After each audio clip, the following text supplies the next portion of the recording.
नमस्कार। आज हमारे सामने एक समाचार रिपोर्ट है।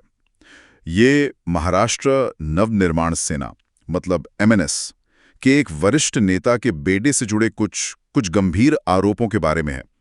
स्रोत एक न्यूज़ रिपोर्ट है जो एक घटना का जिक्र करती है।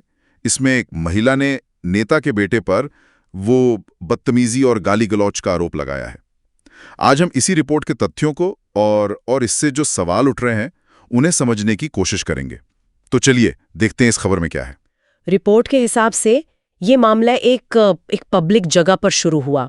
कोई कहा-सुनी हुई महिला का कहना है कि बहस के दौरान नेता के बेटे ने न सिर्फ अपशब्द कहे बल्कि उन्हें धमकाया भी। ये तो अपने आप में काफी गंभीर आरोप लगता है। बिल्कुल। और देखिए, इसमें एक अहम बात यह भी है जो स्रोत साफ-साफ बताता है कि महिला ने पुलिस में शिकायत दे दी है।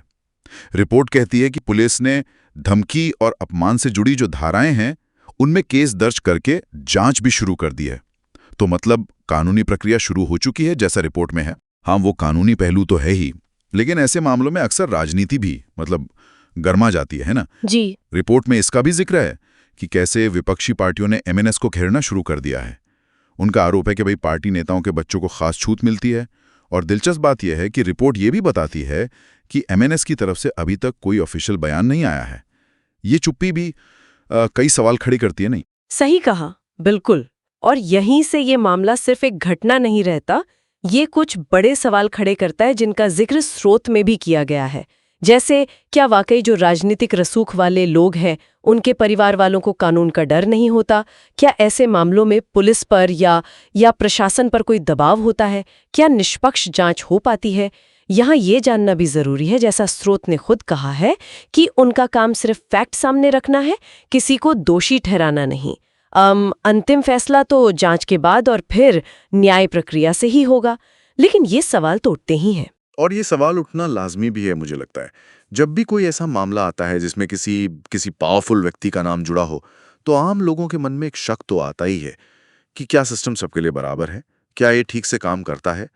रिपोर्ट का अंत भी कुछ इसी तरह के सवाल से होता है कि कहीं ये सत्ता और रुतबे का इस्तेमाल आम लोगों को दबाने या डराने के लिए तो नहीं हो रहा। बिल्कुल। तो अगर हम इस पूरे चर्चा को समेटें, जैसा इस स्रोत से समझ आ रहा है, एक आरोप सामने आया है, उसके बाद कानूनी कार्रवाई शुरू हुई है, राजनीतिक बयानबाजी भी हो रही है, और सबसे जरूरी बात, सत्ता के दुरुपयोग और जवाबदेही को लेकर गंभीर सवाल उठाए गए हैं। ये सारे पहलू इस एक रिपोर्ट में दिखते हैं। हाँ, ये पूरी बातचीत हमें सोचने पर मजबूर करती है। देखिए, किसी भी समाज के लिए ये जानना जरूरी है कि जब कोई प्रभावशाली पृष्ठभूमि वाला व्यक्ति किसी आरोप के घेरे में आता है तो उस पर जनता का रिएक्शन क्या होता है, और क्या इससे व्यवस्था पर लोगों का भरोसा बढ़ता है या कम होता है। ये एक अहम नुक्ता है जिस पर इस स्रोत के विश्लेषण के बाद सोचा जा सकता है।